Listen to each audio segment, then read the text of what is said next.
여러분, 우리가 신앙생활을 하면서 접하게 되는 수많은 용어들은 때로는 상징적인 의미를 담고 있는 경우들이 굉장히 많이 있습니다. 그 대표적인 예가 바로 죄 혹은 죄인이라는 용어일 것입니다. 우리는 기도할 때마다 우리 스스로가 하나님 앞에 죄인이라는 것을 고백하기를 마지 않습니다. 하나님께 나의 죄를 고한다. 그리고 하나님, 제가 죄인이니 저의 죄를 용서해 주시고 의롭다 칭해 주십시오 라고 하는 그러한 고백들을 우리의 기도를 통해 많이 하게 된다는 것입니다. 그런데 생각해보면 우리가 도덕적 윤리적인 방종에 빠지지 아니하고 법적인 죄를 저지르지도 않았는데 우리는 스스로를 죄인이라 칭한다는 것이지요. 어떤 의미일까요? 그것이 문자적으로 우리가 죄를 지었다라는 의미보다는 온전하신 하나님, 완전하신 하나님 앞에서 항상 부족한 나의 인격과 나의 성격, 인품, 또한 나의 말과 행동들을 발견할 때마다 한없이 나약하고 연약한 나 자신을 하나님 앞에 있는 그대로 고백하고 있다는 것을 상징적으로 나타내는 그러한 단어일 것입니다. 내가 죄를 지었다. 내가 죄인이다. 물론 도덕적으로, 윤리적으로, 또한 법적으로 죄를 저지른 사람도 있겠지만 그렇지 않은 경우에도 나 스스로를 죄인이라고 고백하는 것이 그렇게 하나님 앞에서 불완전한 나 자신을 나타내는 굉장히 상징적인 언어라는 것입니다. 그리고 오늘 우리가 함께 살펴볼 고린도전서 5장의 말씀에도 굉장히 중요한 상징적인 언어가 기록되어 있는데요. 이것이 우리 신앙에 있어서 굉장히 자주 사용되는 용어이긴 한데 우리가 어떻게 그 상징성을 받아들일 것인가 깊이 고민할 기회가 별로 없었던 단어이기도 하다는 생각을 하게 됩니다. 그 단어는 바로 형제라는 것입니다. 제가 오늘 말씀 고린도전서 5장 9절부터 13절의 말씀을 읽어드릴 텐데요. 이 형제라는 말이 어떻게 사용되고 있는가 한번 살펴보시기 바랍니다. 내가 너희에게 쓴 편지에 음행하는 자들을 사귀지 말라 하였거니와 이 말은 이 세상에 음행하는 자들이나 탐하는 자들이나 속여 빼앗는 자들이나 우상 숭배하는 자들을 도무지 사귀지 말라 하는 것이 아니니 만일 그리하려면 너희가 세상 밖으로 나아가야 할 것이라. 이제 내가 너희에게 쓴 것은 만일 어떤 형제라 일컫는 자가 음행하거나 탐욕을 부리거나 우상 숭배를 하거나 모욕하거나 술 취하거나 속여 빼앗거든 사귀지도 말고 그런 자와는 함께 먹지도 말라 함이라. 밖에 있는 사람들을 판단하는 것이야 내게 무슨 상관이 있으리오마는 교회 안에 있는 사람들이야 너희가 판단하지 아니하랴. 밖에 있는 사람들은 하나님이 심판하시려니와 이 악한 사람은 너희 중에서 내쫓으라. 아멘. 고린도전서 5장의 말씀에는 바울이 교회 내에 일어났던 충격적인 음행에 관한 이야기를 기록하고 있지요. 그 아버지의 아내를 취한 사건, 이방인 중에서도 없을 만한 충격적인 음행을 바울이 지금 묘사하고 있다는 것입니다.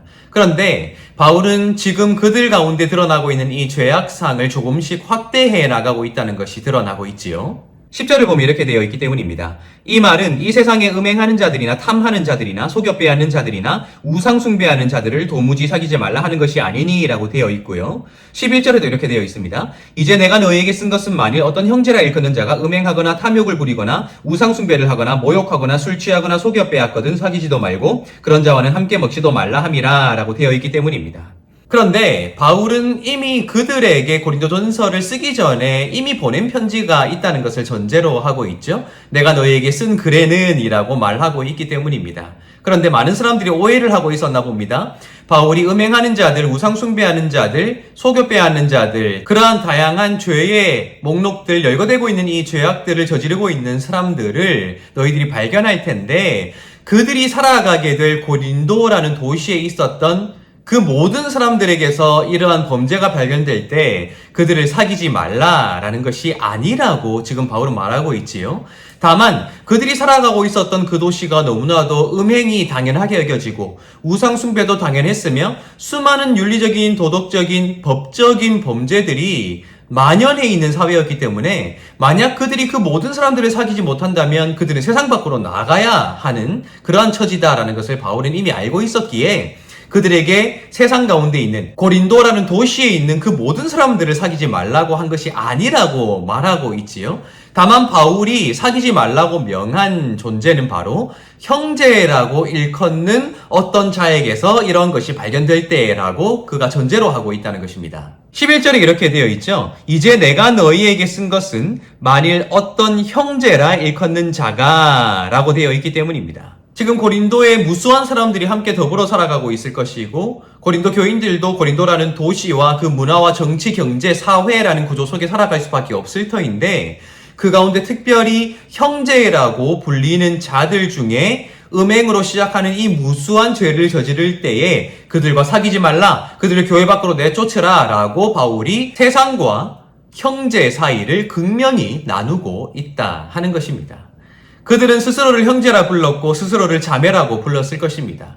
그렇게 형제가 되었고 자매가 되었다는 것은 우선적으로 그들이 한 분 하나님이시며 아버지가 되신 그 하나님의 자녀가 되었다는 공동체의 정체성을 가지고 있기에 서로를 형제라 부르고 자매라 부르고 있다는 사실을 여기에서 넌지시 우리가 발견할 수 있게 된다는 것입니다. 중요한 것은 오늘 이 말씀에서 언급되는 이 형제라는 말, 아마 자매라는 말도 생략되어 있겠지만 아마 거기에 포함되어 있을 것입니다. 이 형제와 자매라는 말은 그들에게 굉장히 중요한 책임감을 불러일으키는 상징적인 용어일 가능성이 굉장히 높다는 것입니다.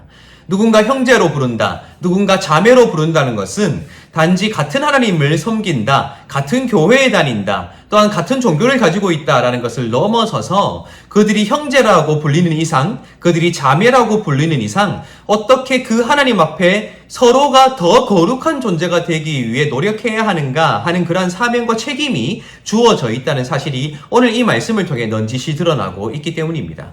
세상에서 음행하는 자, 세상에서 우상 숭배하고 죄를 저지르는 자들과는 달리 형제라고 불리는 사람들 가운데 그러한 것이 발견될 때에 그들은 사귀지 말아야 한다, 또한 교회 내에 두지 말아야 한다는 굉장히 강력한 권고로 이어지는 것을 볼 때에 형제라 불리는 그들, 자매라 불리는 그들은 서로가 서로를 더 거룩하게 만들기 위하여 서로를 책망할 수 있는 그러한 책임감, 또 그 책망을 받아들여야 하는 책임감 속에 놓여있는 굉장히 상징적인 관계, 상징적인 용어로 사용되고 있었던 것이 아닌가 우리가 생각해보게 된다는 것입니다. 그들은 누군가 음행을 하였을 때, 죄를 저질렀을 때 형제이기 때문에 꾸짖을 수 있고 형제이기 때문에 그 꾸짖음을 받아들여야 하는, 그렇게 거룩함을 향해 함께 걸어 나아가는 책임감 있는 관계가 바로 이 형제라는 상징적인 단어가 나타내고 있는 바가 아닌가 생각해 보게 된다는 것입니다. 단지 한 하나님을 섬기고 있기에 그 아버지 앞에서 우리가 한 가족이 되었다라는 의미를 넘어서서 우리가 그렇게 형제라고 불리는 또 누군가 나를 형제라고 불러줄 때에 서로가 서로에게 거룩한 삶을 열어주기 위하여 책망하고 책망받으며 그렇게 함께 다듬어져 가야 한다는 서로에 대한 책임감을 불러일으키는 것이 바로 이 용어가 아닐까 우리가 생각해 보게 된다는 것입니다. 여러분, 그렇게 우리는 어쩌면 서로 함께 지어져 가는 존재들일 것입니다. 서로 각자의 삶을 살아가는 것이 아니죠. 형제이기 때문에, 자매이기 때문에 서로가 서로의 손을 붙잡고 때론 누가 실수하더라도 다시 손 내밀 수 있고, 또 누군가 나에게 책망하더라도 자존심 상해하지 않고 그것을 수용할 수 있는, 어쩌면 그렇게 서로에게 책임감이 있고 또 가장 끈끈한 유대감을 가진 존재가 바로 이 형제, 자매라는 용어가 나타내고 있는 상징성이 아닐까 저는 생각해 보게 됩니다. 우리 그러한 삶을 살아갈 수 있으면 좋겠습니다. 서로를 붙잡고 함께 거룩하게 지어져가는 가장 거룩한 공동체를 만들어 갈 수 있으면 좋겠습니다. 오늘 하루도 그러한 삶을 살아가시고 하나님께 영광 돌리시기를 예수님의 이름으로 축복합니다.